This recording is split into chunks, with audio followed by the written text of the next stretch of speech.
Cultivation Practice. A Journey of Returning to Our Origin, Part 1. China is known as Shenzhou, a divine land, for its long and rich spiritual history. But things have changed dramatically in the decades since the Chinese Communist Party, CCP, seized power in 1949. During the infamous Cultural Revolution, countless temples, Taoist monasteries, churches, and historic sites were demolished. In recent years, some of the remaining cultural heritage sites have become tourist destinations to generate profit. These events have pushed the general public further and further away from traditional values. We'd like to retrace China's history and legacy, hoping to find new perspectives on mankind, our society, and more. The story begins with the Yellow Emperor. The earliest documented spiritual path was that of the Yellow Emperor, 5,000 years ago. After hearing about Guangqingzi, an ancient sage who practiced cultivation, the Yellow Emperor visited him to ask about the essence of the Tao. Do not pay attention to what you see or what you hear. Just keep your soul calm, advised Guang. This way, your body will be rectified naturally toward serenity and purity. Without burdening your body and without consuming your essence, you will reach longevity. Enlightened by these words from Guang, the Yellow Emperor visited other sages and continued learning. After diligently cultivating, he finally reached consummation. He left behind the inner canon of the Yellow Emperor as the seminal work on Chinese medicine. Another well-known sage was Laozi, who was generally considered the founder of Taoism. His classic text, the Tao Te Ching, has inspired and provided wisdom to people for generations.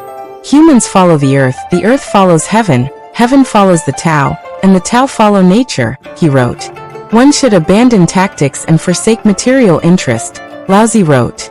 Over time, one would be able to retain modesty, as well as become less selfish and greedy. Laozi and Confucius lived in the same era, as did Sakyamuni in India. During this era between the 8th and the 3rd centuries BCE, referred to as the Axial Age by the German philosopher Karl Jaspers, Socrates and Plato were philosophers in ancient Greece.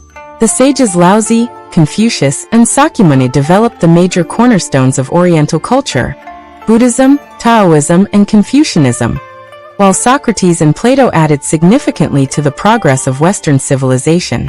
From the Yellow Emperor to Laozi, the ideology of the Tao and Taoism became deeply embedded in Chinese culture.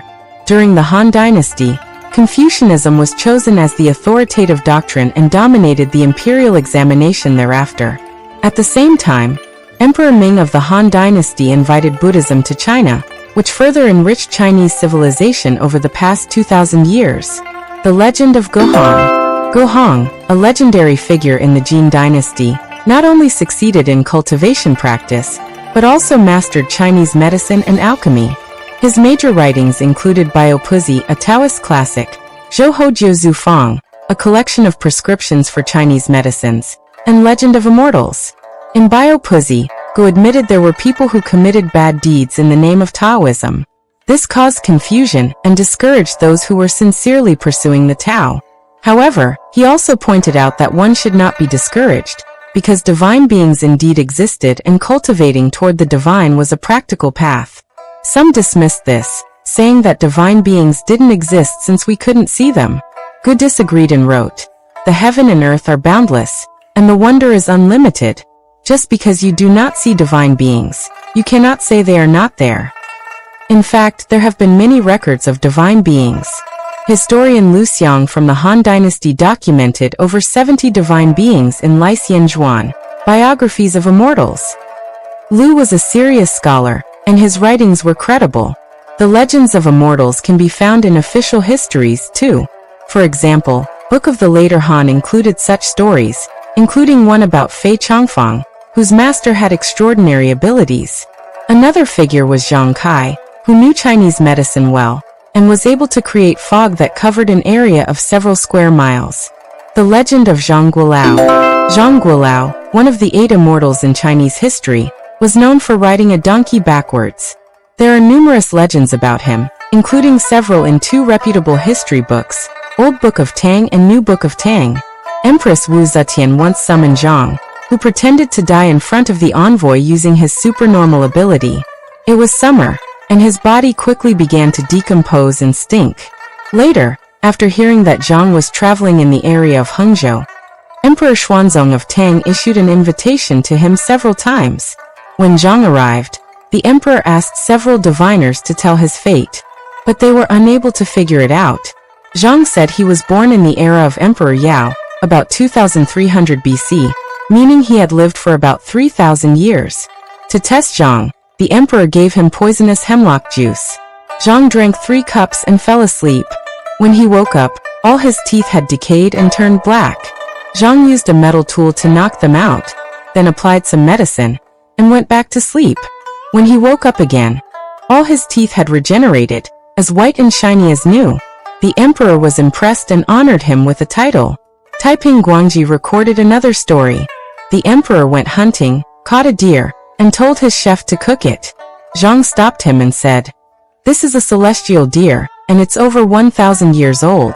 5 years after Emperor Wu of Han began his reign, I went hunting with him as an attendant. He caught this deer and then released it," Zhang explained.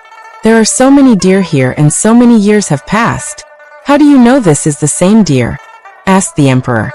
Before Emperor Wu released the deer, he fastened a bronze plate to its left horn, Zhang replied. The emperor ordered someone to examine the deer, and sure enough, they found a 2-inch bronze plate with faded characters.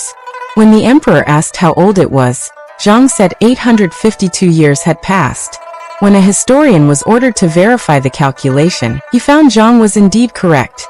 From 118 BC to 734 AD was 852 years. The emperor was even more amazed. The Taoist tradition, from the Han to the Tang dynasty. The story of Zhang was one of many legends in which emperors took Taoism seriously, a tradition that can be traced to the Yellow Emperor, as described in part 1 of this series. Qin Shi Huang, founder of the Qin dynasty, was China's first emperor. He visited numerous places to worship divine beings, including Mount Tai.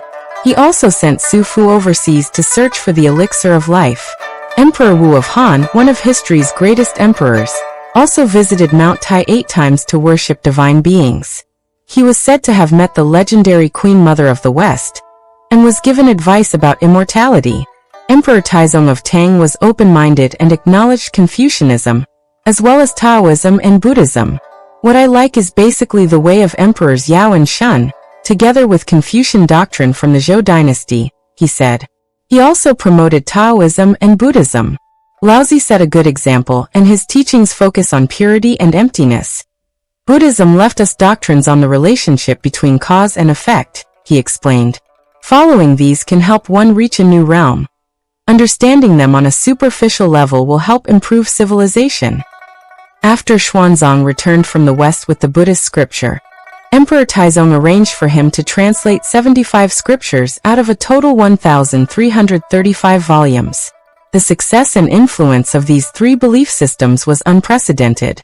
During the time of Emperor Xuanzong in the Tang dynasty, Taoism enjoyed another wave of popularity.